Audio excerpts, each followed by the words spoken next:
বাংলাদেশের সর্বশেষ গুরুত্বপূর্ণ আপডেট সংবাদে আপনাকে স্বাগত। শুরুতেই সংবাদ শিরোনাম, পরে বিস্তারিত। শুরুতেই জানিয়ে দিব, ডক্টর ইউনূসের ম্যাজিকে আসবে $13.5 বিলিয়ন। আওয়ামী লীগ সরকারের দুর্নীতি আর লুটপাটের দেশের আর্থিক খাতসহ যখন ভয়াবহ চ্যালেঞ্জের মুখে পড়েছে গোটা দেশ, ঠিক সেই মুহূর্তে ত্রাণকর্তা হিসেবে সরকারের প্রধান দায়িত্ব গ্রহণ করেছেন নোবেল বিজয়ী অর্থনীতিবিদ ডক্টর মোহাম্মদ ইউনূস।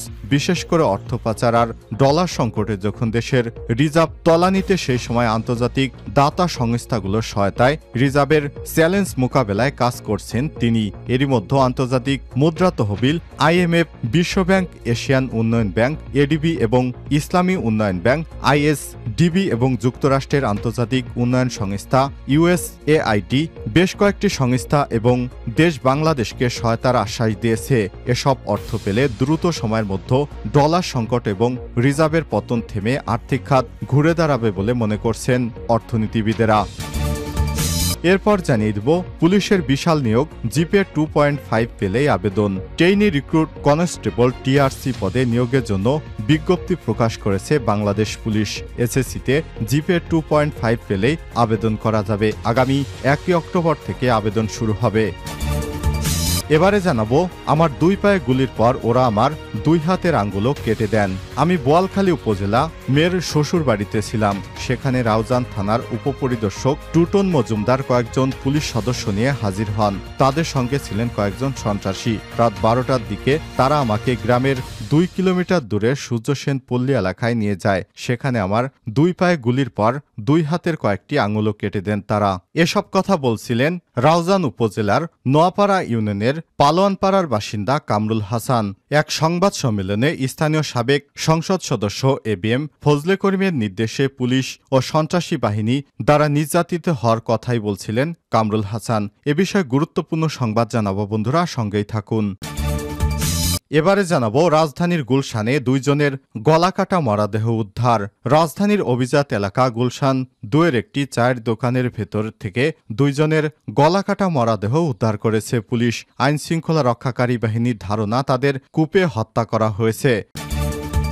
জানিয়ে দিব, সেনা কর্মকর্তা তানজিমের প্রধান হত্যাকারী নাসিরসহ গ্রেপ্তার 2। কক্সবাজারের চকরিয়ায় ডোলাহাজরায় ডাকাতে ছুরিকাঘাতে নিহত সেনা কর্মকর্তা লেফটেন্যান্ট তানজিম সারোয়ার নির্জনের মূল হত্যাকারী নাসিরউদ্দিন প্রকাশ ডাকাত নাসিরকে গ্রেপ্তার করেছে র্যাব। এ সময় হত্যাকাণ্ডে তার সহযোগী ডাকাত এনামকেও গ্রেপ্তার করা হয়। উদ্ধার করা হয়েছে দেশি বিদেশি 2টি আগ্নেয়াস্ত্র এবং 3 রাউন্ড গুলি।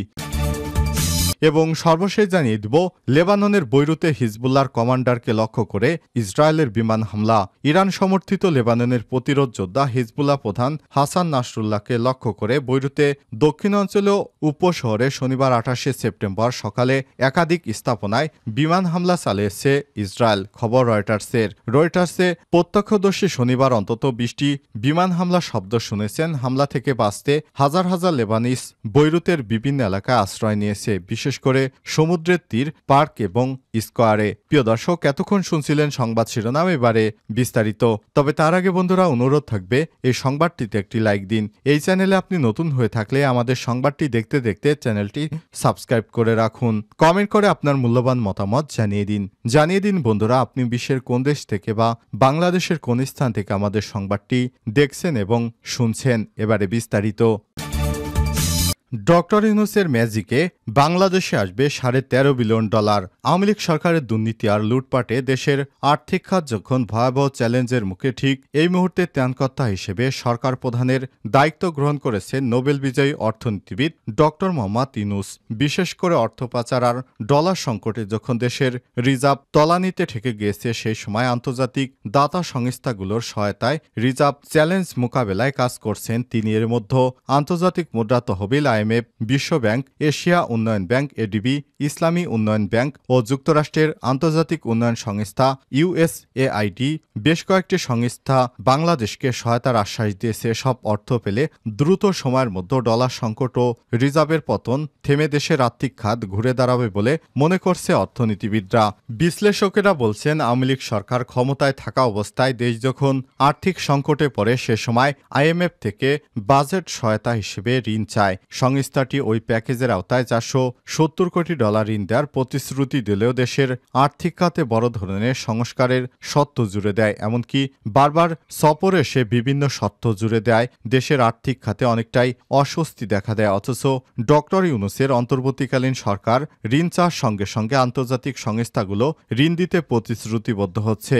এটি সম্ভব হয়েছে শুধু আন্তর্জাতিক বিশ্বে ডক্টর ইউনূসের ভাবমূর্তির কারণেই। বর্তমানে জাতিসংঘের সাধারণ পরিষদ অধিবেশনে যোগ দিয়ে যুক্তরাষ্ট্রে অবস্থান করছেন ডক্টর ইউনূস। সেখান থেকে তিনি বিভিন্ন দেশ, আর্থিক সংস্থা এবং বিশ্বের শীর্ষ কর্মকর্তাদের সঙ্গে বৈঠক করছেন এবং এরই মধ্যে বিশ্বব্যাংক, IMF, যুক্তরাষ্ট্র, যুক্তরাজ্য থেকে বড় অঙ্কের ডলার পাওয়ার আশ্বাস দিয়েছে। এর বাইরেও চীনের প্রস্তাবে বড় বিনিয়োগের সোলার প্ল্যান্ট স্থাপন, নেপালের পক্ষ থেকে জলবিদ্যুৎ, জ্বালানি আমদানি সহ বিভিন্ন খাতে সহায়তারও আশ্বাস দিয়েছে ডক্টর ইউনূসকে বিশ্ব নেতারা। এর আগে ডক্টর ইউনূস বিভিন্ন সময় জাতিসংঘের বিভিন্ন অধিবেশনে যুক্ত হয়েছেন, তবে সে সময় তিনি একজন অর্থনীতিবিদ হিসেবে সেখানে যুক্ত হন। তবে এবারই প্রথম বাংলাদেশকে নেতৃত্ব দিয়ে জাতিসংঘে গেলেন তিনি। এজন্য বিশ্ব নেতাদের মধ্যে তাকে নিয়ে দেখা গেছে উচ্ছ্বাস, উৎকণ্ঠা। তার সঙ্গে ছবি তুলেছেন যুক্তরাষ্ট্রের প্রেসিডেন্ট জো বাইডেন, তাকে জড়িয়ে ধরে চুমু খেয়েছেন। কানাডার প্রধানমন্ত্রী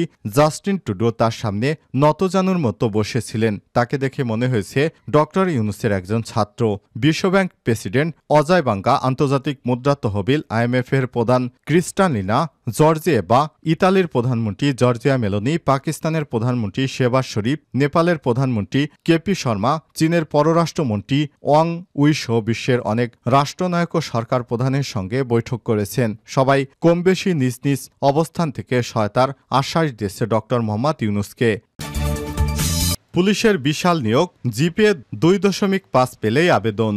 ট্রেইনি রিক্রুট কনস্টেবল TRC পদে নিয়োগ বিজ্ঞপ্তি প্রকাশ করেছে বাংলাদেশ পুলিশ। SSCতে জিপিএ 2.5 হলেই আবেদন করা যাবে। আগামী 1 অক্টোবর থেকে আবেদন শুরু হবে। আবেদনের যোগ্যতা, আগ্রহী প্রার্থীদের SSC বা সমমানের পরীক্ষায় উত্তীর্ণ হতে হবে। ন্যূনতম জিপিএ 2.5 থাকতে হবে।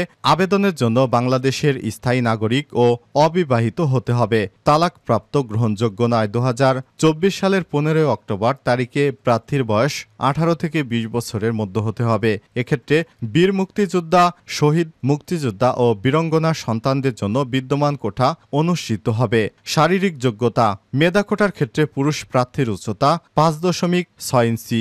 বীর মুক্তিযোদ্ধা, শহীদ বীর মুক্তিযোদ্ধা, বীরাঙ্গনা সন্তান নিগোষ্ঠী কোটার ক্ষেত্রে 5.4 ইঞ্চি। শারীরিক প্রতিবন্ধী ও তৃতীয় লিঙ্গের কোটার ক্ষেত্রে বিধি অনুষ্ঠিত হবে। নারী প্রার্থীর উচ্চতা, মেধা ক্ষেত্রে 5 ফুট 4 ইঞ্চি। বীর মুক্তিযোদ্ধা, শহীদ বীর মুক্তিযোদ্ধা ও বীরাঙ্গনা সন্তান এবং ক্ষুদ্র নিগোষ্ঠী প্রার্থীদের ক্ষেত্রে 5.2 ইঞ্চি। শারীরিক প্রতিবন্ধী ও তৃতীয় লিঙ্গের কোটার ক্ষেত্রে বিধি অনুষ্ঠিত হবে। মেধা এবং ক্ষুদ্র নিগোষ্ঠী কোটার ক্ষেত্রে বুকের মাপ স্বাভাবিক অবস্থায় 31 ইঞ্চি ও সম্প্রসারিত অবস্থায় 33 ইঞ্চি হতে হবে। বীর মুক্তিযোদ্ধা, শহীদ বীর মুক্তিযোদ্ধা এবং বীরাঙ্গনা সন্তানদের কোটার ক্ষেত্রে স্বাভাবিক অবস্থায় 30 ইঞ্চি ও সম্প্রসারিত অবস্থায় 31 ইঞ্চি। দৃষ্টিশক্তি 6/6 হতে হবে। যেভাবে আবেদন করবেন, আগ্রহী প্রার্থীদের ওয়েবসাইটের মাধ্যমে আবেদন করতে হবে। ওয়েবসাইটটি আবেদনের ফর্ম পূরণের সহায়ক হিসেবে ভিডিও টিউটোরিয়াল এবং ফর্ম পূরণের নির্দেশনা দেওয়া হয়েছে। আবেদন ফি, আবেদন ফর্ম পূরণ করার জন্য যোগ্য প্রার্থী একটি ইউজার আইডি পাবেন। ওই ইউজার আইডিতে আবেদন ফর্ম পূরণের 48 ঘন্টার মধ্যে যে কোনো টেলিটক প্রিপেইড মোবাইল নম্বর থেকে 40 টাকা জমা দিতে হবে। 1 অক্টোবর থেকে 15 অক্টোবর পর্যন্ত এই আবেদন গ্রহণ করা হবে।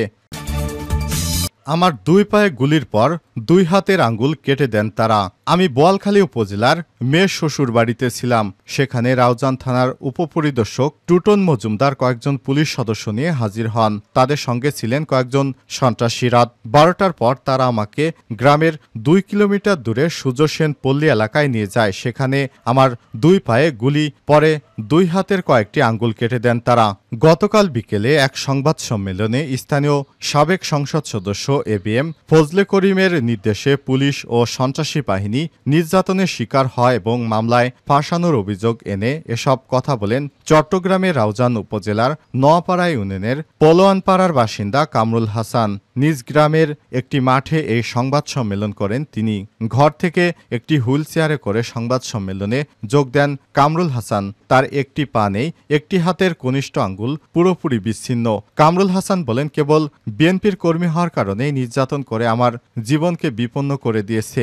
আমাকে একাধিক মিথ্যা মামলায় ফাঁসানো হয়েছে এবং স্থানীয় সাবেক সংসদ সদস্য এবিএম ফজলে করিমের নির্দেশে সব নির্যাতনের ঘটনা ঘটে। এর সঙ্গে পুলিশের উপপরিদর্শক টুটন মজুমদার ছাড়াও জড়িত ছিলেন স্থানীয় ইউপি চেয়ারম্যান মোহাম্মদ বাবুল মিয়া। তিনি 2015 সালের 9 ফেব্রুয়ারি আমার পায়ে গুলি করে। পরদিন পুলিশ ঘটনাটিকে বন্দুকযুদ্ধ দাবি করে আমাকে গ্রেপ্তার দেখিয়ে জেলে পাঠায়। রাজধানীর গুলশানে দুইজনের গলাকাটা মরদেহ উদ্ধার। রাজধানীর অভিজাত এলাকা গুলশান 2-এর একটি চায়ের দোকানের ভেতর থেকে 2 জনের গলাকাটা মরদেহ উদ্ধার করেছে পুলিশ। আইনশৃঙ্খলা রক্ষাকারী বাহিনীর ধারণা তাদের কুপিয়ে হত্যা করা হয়েছে। শনিবার 28 সেপ্টেম্বর গুলশান থানার অফিসার ইনচার্জ ওসি তৌহিদ আহমেদ এসব তথ্য নিশ্চিত করেছেন। নিহত 2 জনের মধ্যে একজন 80 বছরের বৃদ্ধ এবং আরেকজন 16 বছরের তরুণ। বৃদ্ধের নাম মোহাম্মদ রফিক, তার বাড়ি বরিশাল সদরের দবিয়া গ্রামে। আরেকজন হলেন মোহাম্মদ সাব্বির, তার বাড়ি ময়মনসিংহের গৌরীপুর জেলার নারায়ণগঞ্জ বাজার ব্যাপারী পাড়ায়। ধারণা করা হচ্ছে 2 জনকে গত বৃহস্পতিবার 26 সেপ্টেম্বর যে কোনো সময় দুর্বৃত্তরা হত্যা করেছে। মরদেহ থেকে দুর্গন্ধ বেরিয়ে এই হত্যাকাণ্ডের বিস্তারিত জানার চেষ্টা চলছে। মরদেহ দুটির সুরতহাল প্রতিবেদন তৈরি করা হচ্ছে। আইনি প্রক্রিয়া শেষে মরদেহ দুটি ময়নাতদন্তের জন্য মর্গে পাঠানো হবে বলে জানান ওসি তৌহিদ আহমেদ।